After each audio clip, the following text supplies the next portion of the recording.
more. Why the future doesn't need us. Well, it's worse than that. Not only do they not need us, but we've become very expensive. I mean, let's just look at the numbers in the United States. In the United States, if you look at the national debt before the bank bailouts, each American had about $38,000 of national debt. If you count up the Social Security, Medicare, and Medicaid and other contingent liabilities, and you say, what's the present value of those contingent liabilities, it's about $138,000, so more than, say, 4 times the current national debt. And so we've literally, in one sense, the baby boomers have reached a point where we're worth more dead than alive. Just looking at the numbers. So if they succeed with this technological extermination grid that the White House science czar talks about, if all the population manipulation and reduction we've seen was just testing, what is the end game? I mean, if they are able to carry this out, how do you see it unfolding? Well, frankly, I don't think they're going to be able to carry it out. I mean, I'm not saying they're not going to try, but it's a very big planet.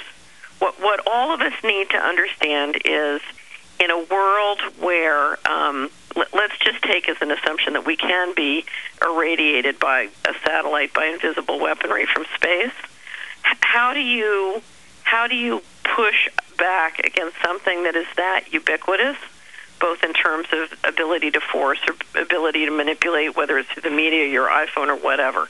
How do you do it? And if you look back through history, what you will see is where, John Adams said the revolution was not the war, the revolution was in the hearts and the minds of the people.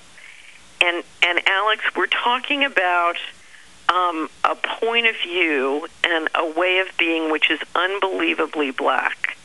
And if there's one thing I know about people are fundamentally healthy and people are fundamentally grounded, and they just do not go along with this kind of blackness. Now, it can do incredible harm on the way, but you're talking about ultimately a government that doesn't have what I call the Chinese call the mandate of heaven. It's something that's based on a culture which is too perverted, too unhealthy, and too lacking in the kind of open transparency, and it sits in its own bell jar. So you're saying there's going to be a revolution even within the control system and the elite not having the stomach to carry all this out.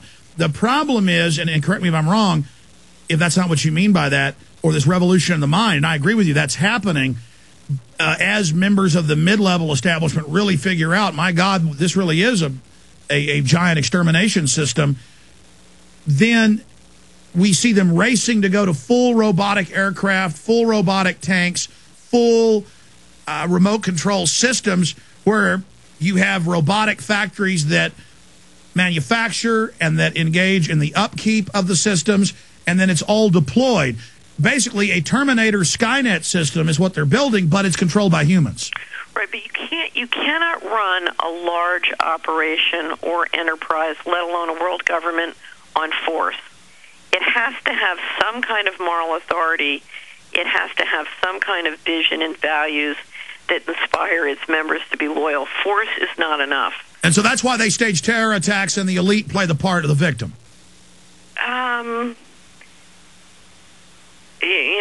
It depends on which one, because remember that the elites are fighting. What you've got is you've got a situation where because the elite is a pretty big group, but many of these people are prisoners of a system. In other words, they're part of what I call the central banking warfare model. And that model, Alex, the important thing to understand about that model is to date it's worked. I mean, I'll give you an example. In the summer of 2000, that was a busy summer, I was at a revival for Christian women in Atlanta. T.D. Jakes from Dallas, your state, had rented the Georgia Dome and had Women Thou Art Loosed. And I was sitting there with 100,000 African-American women, and I was taking a spiritual warfare course with a pastor, and I was there with a church. And this particular pastor had worked at DEA. And T.D. Jakes brought George W. Bush in by monitor, and the whole crowd jumped up cheering for George W. Bush, including this pastor. when it was over, what I hadn't explained earlier in my background was I ended up in very serious litigation with the federal government that went on for years and years and years. And, I always say I played Will Smith. If you've ever you've seen the movie Enemy of the State, right? Yes. Okay, well, I played Will Smith in real life. It just took me a lot longer to find Gene Hackman. Anyway, so this minister stood up and cheered, and after it was over, I said, Patricia, I lost $6 million, and I almost lost my life trying to stop Clinton and Bush family narcotics trafficking, and you just jumped up and cheered for this guy. And she said, well, he's going to be the winner. And I said, so he's a winner and I'm a loser? And she said, yeah, that's right. That's it. They feel like they're part of the power structure, even though it's going to destroy them. Well, but here's the thing. We have 57% of households in America now, headed for 67%, are dependent on government money. In other words, I call it the tapeworm economy. It's like having a tapeworm. The tapeworm injects into you a chemical that makes you, do what's good, eat what's good for the tapeworm, and so the tapeworm grows stronger and you grow weaker. Right now, the majority of us are practicing a philosophy of follow the tapeworm. All that needs to happen, Alex, if you could get a critical mass, say, the 100 monkey syndrome, if you could get 6 to 10% of the people saying, I'm not going to go along with this, I'm going to withdraw. Because you don't want to have a fight with them. You don't want to get in a fight with the satellites. You just want to say, something, I'm pulling my money out of your game because your game is shrinking. The problem with the centralization economically is it's shrinking the wealth. It's making a few people a little wealthier, but it's literally like if our body was in trauma, if you or I got hit by a car, our body was in trauma, the body would preserve the blood for the heart, the lungs, and the brains.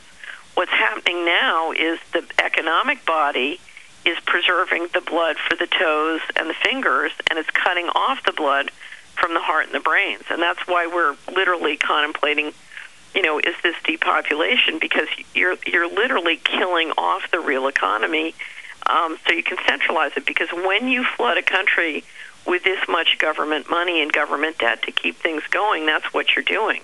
You're basically shrinking the pie of wealth in a way that centralizes. But people are going along, and the minute we decide, something, this is really unhealthy, this can't go in any place that's good for us, our children, our grandchildren, and we start to shift in this does not have to be picking a fight, it's just withdrawing. So if we turn off our TVs, so we withdraw our time, if we withdraw our money from the big financial institutions and the big banks and start what I call demonetizing,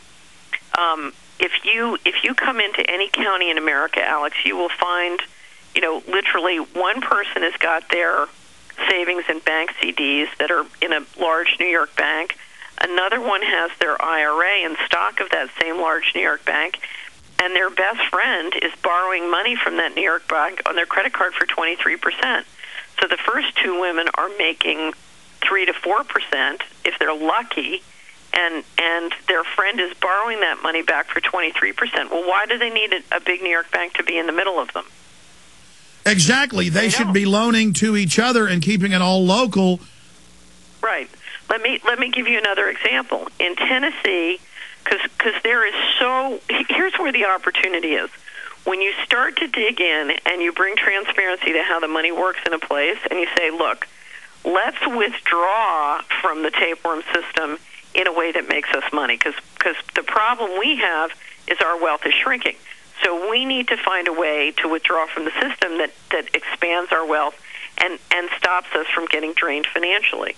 So, for example, I can't tell you how many communities and counties where you will find government contracts paying a corporation up to $100 and $150 an hour to do something that someone in that community would love to do for $25 an hour plus health care. And they should go in and take control of their counties and make the county spend the money with the locals. But they don't, because one big fat cat wants to keep it all for themselves.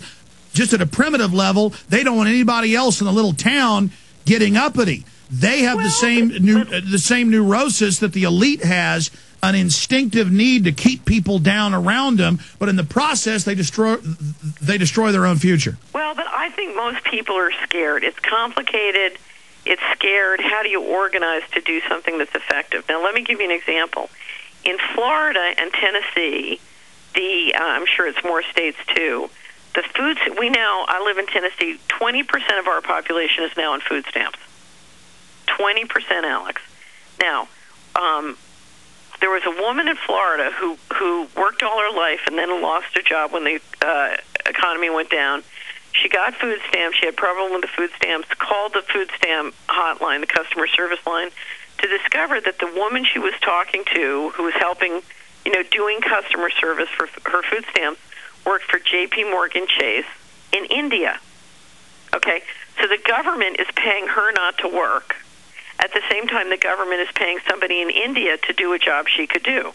This doesn't make any sense because the government is paying twice. But it's a payoff the government's doing to India